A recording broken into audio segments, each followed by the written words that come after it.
know what, Zee? My children got hold of my dictionary.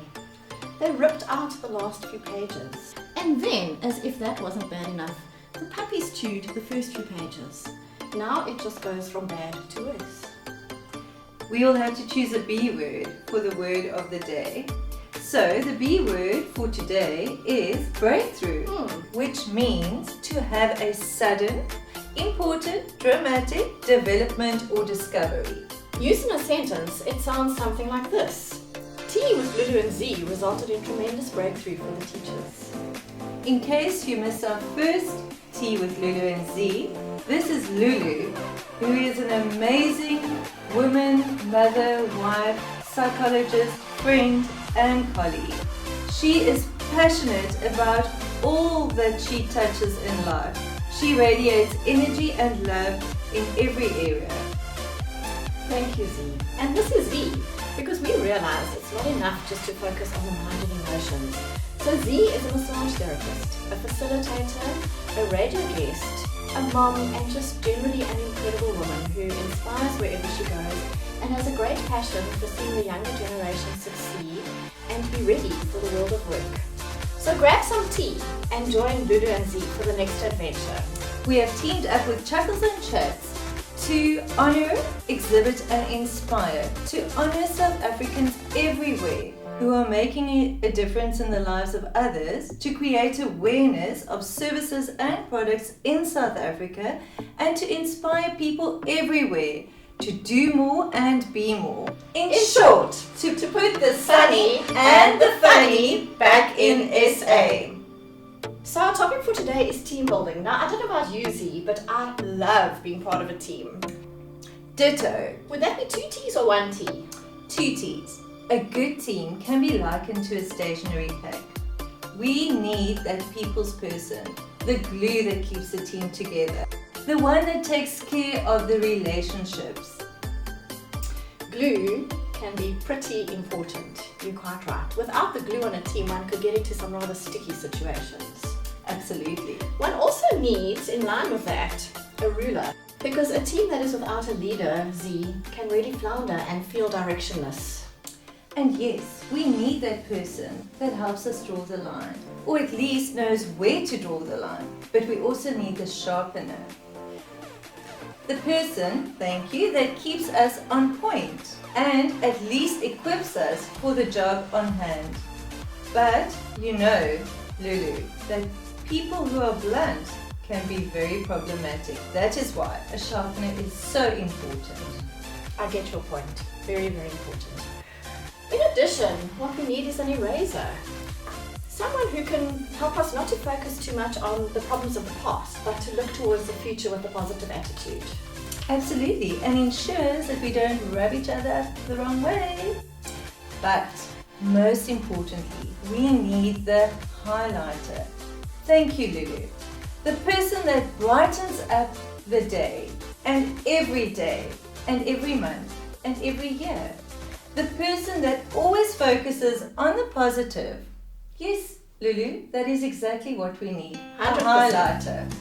A team without colour can be rather dull. Now, it doesn't matter if you're black or white, but the colour just adds that bit of pizzazz. Would that be 2 or 3 Z's? 4 Z's. Oh, doesn't get any better than that.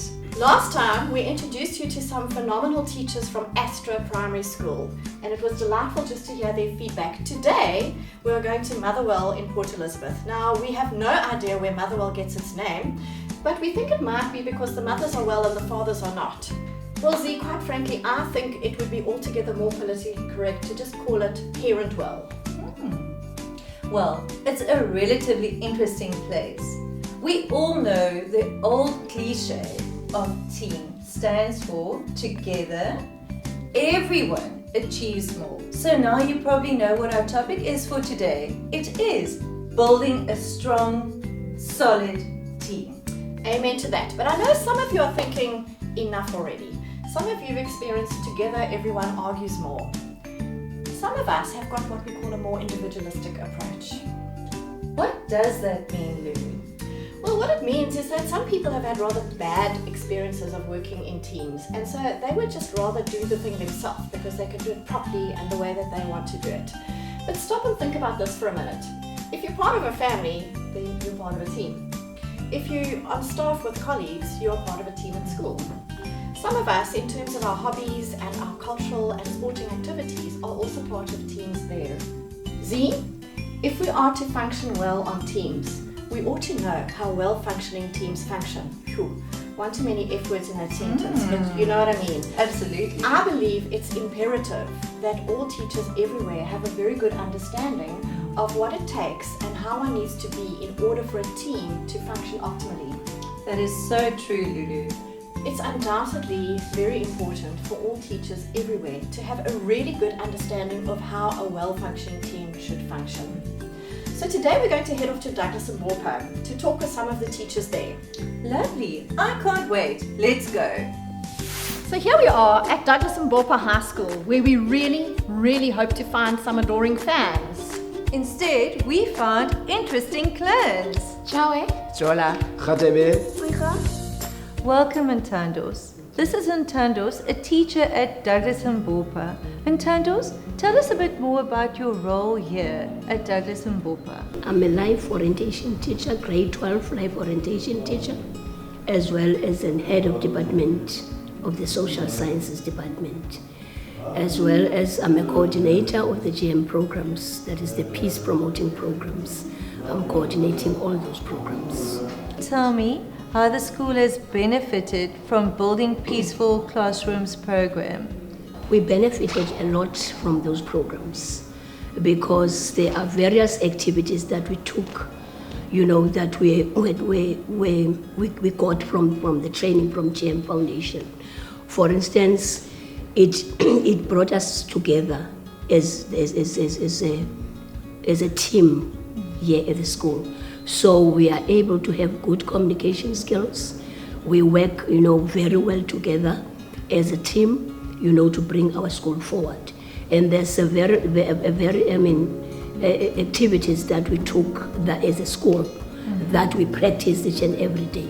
For instance, the circle time and all those kinds of things, we use them daily with our learners as well as teachers.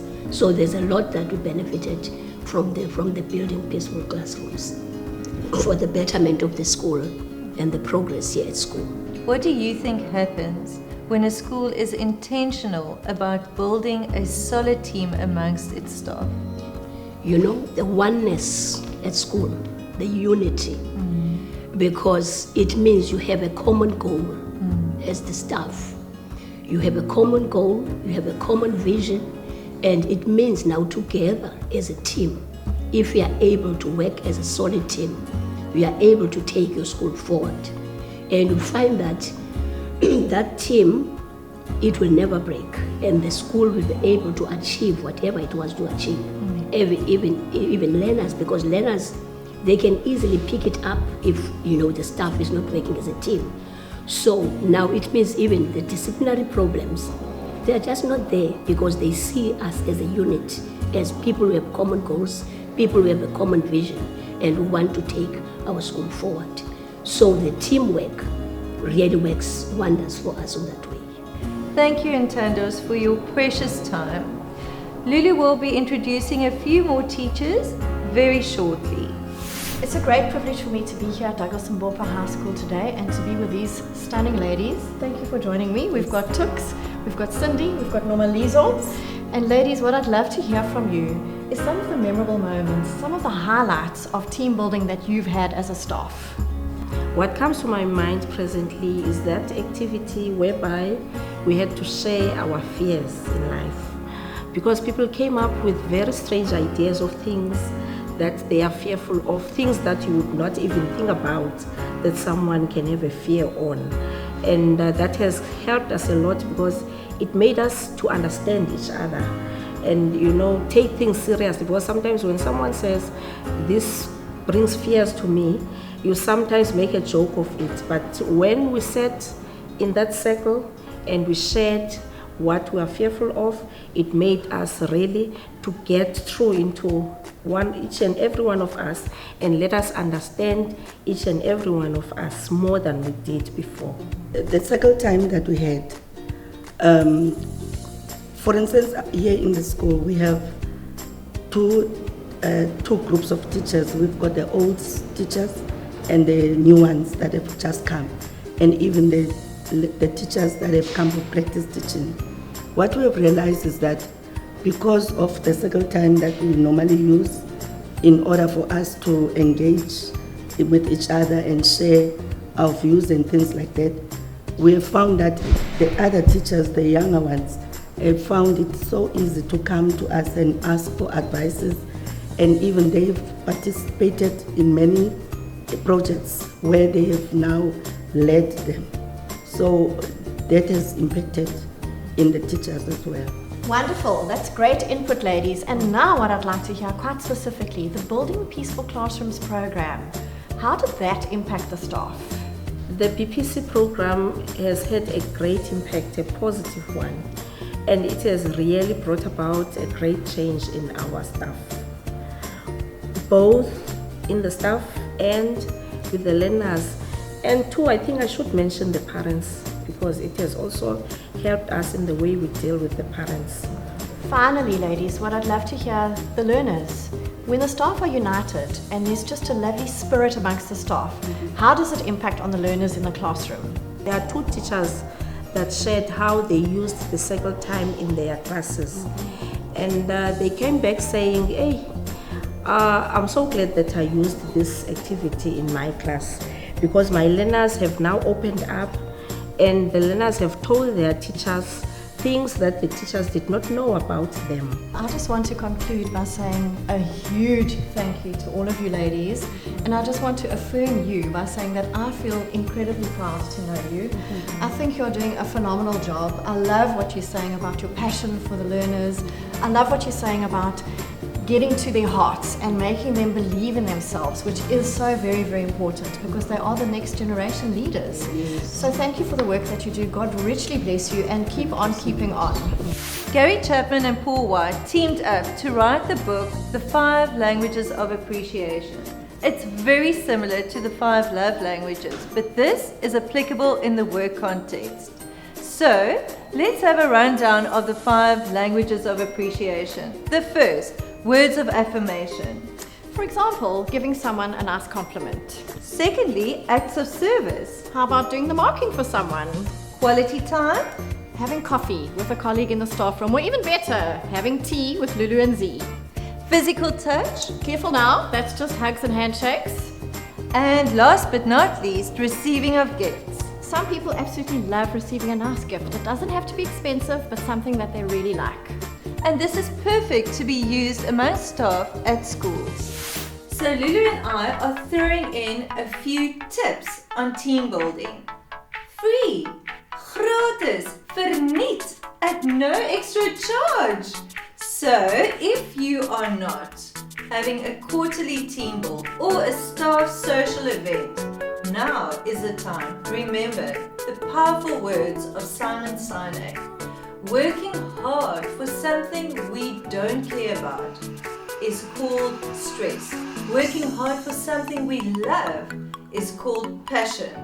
So be sure to build that team you love so much. And please remember, not everyone likes to hang off a cliff upside down half naked or roll around in the mud. So arguably the best team builds involve opportunities to have fun, but also opportunities to connect and to be inspired. Like having tea with Lulu and Zee in your very own staff room. So if you're keen for something like that type of team build is very easy to organize. Just check for our contact details in the credits at the end. We are encouraging schools out there to take up the Languages of Appreciation Challenge to create an inventory. That's a big word for list. Yes, to create a list of all the primary languages of appreciation of each teacher, and to work out a system how to top the tanks of each and every teacher. Gary Chapman and Paul White have a book, The Languages of Appreciation, which is a wonderful resource, as well as resources online that can be used to build that team that you need in your staff. Another idea would be to have a teacher of the week. So one could arrange for all the staff to be on the lookout for somebody who's doing a job particularly well. And then one could take 5 or 10 minutes out of the staff meeting just to honor and give praise to this teacher who's done a job really, really well. Yeah, and if you're more the subtle type of staff, you can use strength cards. These cards are so effective when building teams and relationships. So what you do is you get the teachers to sit in a circle. Each teacher gets a turn to share 2 words that describes their colleague to the left. Here's one for you, Zee. Thank you. And one for you. Oh, thank you. You sweetie, you. In summary, it's incredibly important to create a climate of caring at school. What happens is, if there's a supportive and caring environment, one is better equipped to deal with the stresses that present themselves. So go out there and create opportunities to connect, do your team building on a regular basis, top up the tank and see what happens. Thank you for joining us today for Tea with Lulu and Zee. Keep the compliments flowing and remember to go to our Facebook page for the word of the day. God bless.